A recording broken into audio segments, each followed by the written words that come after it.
Hello, I'm John Garvin, the writer and director, and I'm here with... Sam Whitwer. I play Deacon St. John in Days Gone. Yeah, and we're here to talk about the alternate path demo. So we did 2 demos for E3 this year. One you guys saw at the media showcase, and this one we showed behind closed doors on the floor at E3. And so for the first time, we're releasing it online so that everybody can kind of take a look at it. And I thought I'd just talk a little bit about, what the differences are, and just kind of just show you what we were trying to accomplish this year. Yeah, I mean, the most obvious difference so far is the last one was nighttime during the rain, and this is daytime during the snow.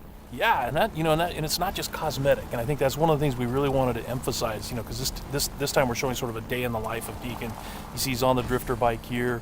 We wanted to show a little more of the bike riding and how the weather can kind of impact that. So we have this drifting mechanic, right? You see him kind of slipping and sliding around a little bit. Changes the handling of the bike. That's really interesting. Now, there were wolves there last time, John, and these wolves would pursue you down this road, and then Deacon had to turn his back, shoot a wolf, and he got clotheslined right up there, didn't he? Yeah, exactly. So this time you see that he wasn't being chased by the wolves. That's a dynamic event that can that can happen or not. It just depends on when you're playing the game. Interesting. And this time Deacon saw the ambush and he was able to avoid it. So he kind of comes up and around and behind them. So does weather impacts whether these creatures show up or not in daytime and nighttime, all that stuff? Yeah, absolutely. So especially the freakers, they come out, they're mostly nocturnal, but they will come out as the weather gets colder. They become stronger in the cold.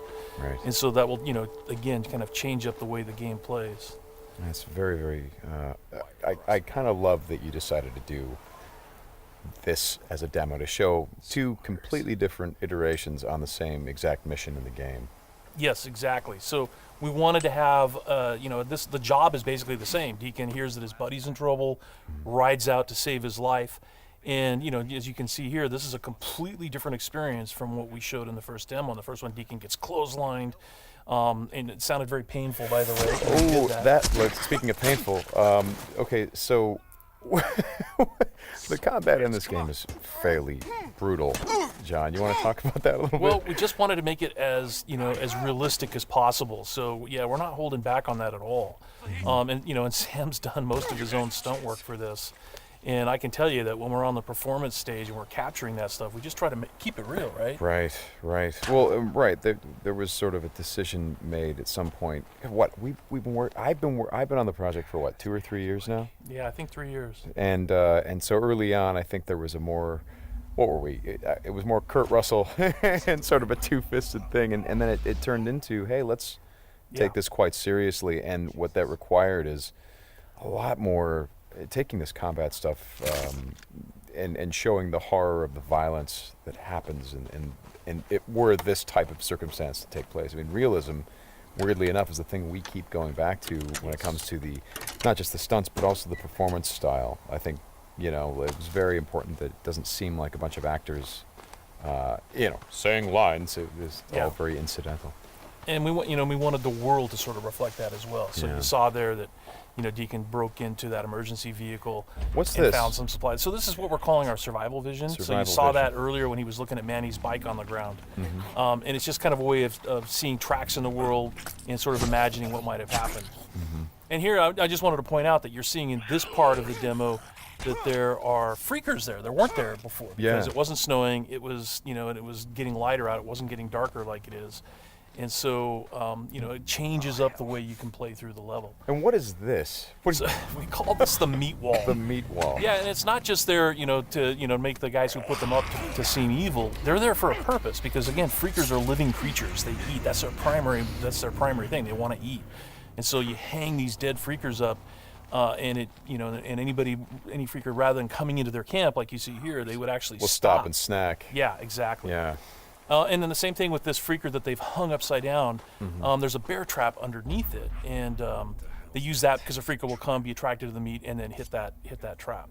Interesting. Another thing you just saw, by the way, is that tin can. The tin can trap that you that's an alarm that the marauders will put up. And this is, again, some of the things that marauder camps just do. And you find these marauder camps throughout the world. You'll find traps like that, and then if you're careful and you're paying attention, you can avoid them. Because in the first demo, Deacon didn't avoid it, and he set off that alarm. Right. Now this is the same tactic that he used last time. Throws the rock to get someone to to lure him over and have him step in the bear trap. But this one plays out a little bit differently than last time. One of the things that struck me, and we've talked about this obviously as we've shot, but there's an effort of the other marauders to get this guy to shut up, and he won't. Yeah, and so in the first demo, Deacon's heading on down the trail, and you can hear that happening behind him. Right. And this time we're showing what happens. So, he's watching everybody react to this poor guy trapped in the in that bear trap, and she just is like, shut up, shut up, shut up, and then just loses it and shoots the guy.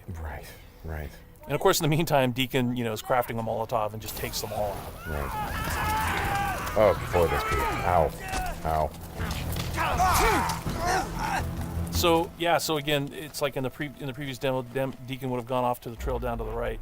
This time he's going to head this way. He follows the tracks, and comes under a sniper attack. Now let me ask you something about the survival. Okay, there's a sniper attack coming, but the survival vision is, if you don't say upgrade your survival vision, can you miss clues? I mean, are there things that you would get if you upgraded your survival vision that would help you complete the mission better? Exactly, and you have to, we have a whole skill tree, and it's all tied to the experience that you can earn as you're just playing through the game, and then you can upgrade those things. What's happening here? We got a freaker tied to a tree. Yeah, so this is another type of trap that marauders will set. They will they will basically chain freakers to the perimeter of their camps, and they use them as kind of an alarm system. And then that, you saw that marauder there. He was just tormenting the poor freaker, and then so Deacon kind of takes advantage of that. Well, and you think for a moment that Deacon is the guy, he's sort of helping the freaker by, getting the guy that taunted him. Is like, no, and then he's going to take the freaker out right afterward. Exactly. And this is a bit of silent sniping using the crossbow. Yeah, so this whole sequence at the end plays out very differently. In the first demo, you saw Deacon use a swarm. He weaponized a swarm, lured them into the camp, and then they kind of did the work for him. There's no swarm in this run-through. Right. So the player really has to go in and use what we're calling our strategic sandbox combat, and that's just, stealth mechanics and setting and using traps, whole arsenal of weapons. You see there's a variety of weapons that Deacon's going to use through this, including the crossbow. He crafts his own bolts. And he's got to figure out how to get up to Manny, using his combat skills instead of doing it strategically. So straighten me out. Those bonfires, were those there in the previous demo? No, they weren't. Right. So that's another big difference. Is that if you come here during the day, it's like in the media showcase demo, there was like kind of a fight club thing going on. Right. They were punching each other, and everybody was just sort of getting into it. Nobody's really paying attention to what's going on. Yeah. And now it's getting dark and it's cold out. So they've built these bonfires. So. And again, it's not just a cosmetic change in the way the... Well, it's cold, right? Yeah, it's because it's cold. They have to build some... So it changes the way the marauders behave in the level. Mm-hmm. Well, that's very... Again, this is part of the reason why I love that you did this as a demo, because the behavior of all of these things, not just the freakers, but the marauders, everything, there's a logic to it. You can track why they're doing the things that they're doing. And you can use it to your advantage in the gameplay. That's kind of what I like about this so much. And that's really what we wanted to showcase this year, is that it's an open world game, and everything you see around here. And again, we're only playing this two different ways. You saw that waterfall way up there off in the distance. There's a bridge that goes in front of that. If you had a sniper rifle and enough ammunition, you could have driven your bike all the way up there. There's trails that go all the way up there, and you could have used your sniper rifle to take out this entire camp, because it would have taken them a while to figure out where the shots were coming from and to get to you. So, that's a different way to play it. There's another way to play it, by the way, where you could have just stealthed in through the entire camp if you had the skills to do it. And you could have just taken everybody out silently, or almost everybody, and then you could have gotten up to where Manny's being held using a different route, and just stealth killed that guy. There's no reason that you have to come in and run and gun it like Deacon is doing here. Hey, how scarce is ammunition? Because I see him switching from a bunch of weapons, and when we saw this demo, when I came in Saudi 83, one of the things that I really enjoyed was I was sitting next to you, and the driver was playing the game, and at some point I saw you shift in your chair and you leaned forward, and I heard you say, "Oh man, uh-oh." And I'm like, "Whoa, what's going on?" He's like, "He's going to get killed." I'm like, "Whoa, oh!" And I leaned forward. I was like, "Oh, I guess there's some real danger." And one of the things was that he was running out of ammunition, and he was trying to go pick up ammo from the dead. He was looking for marauders, ammo, but he was under fire. So when we were at E3, we had a whole team with us, and everybody played it slightly differently. So it just shows you that it's not scripted at all. Yeah. And then this Rager bear.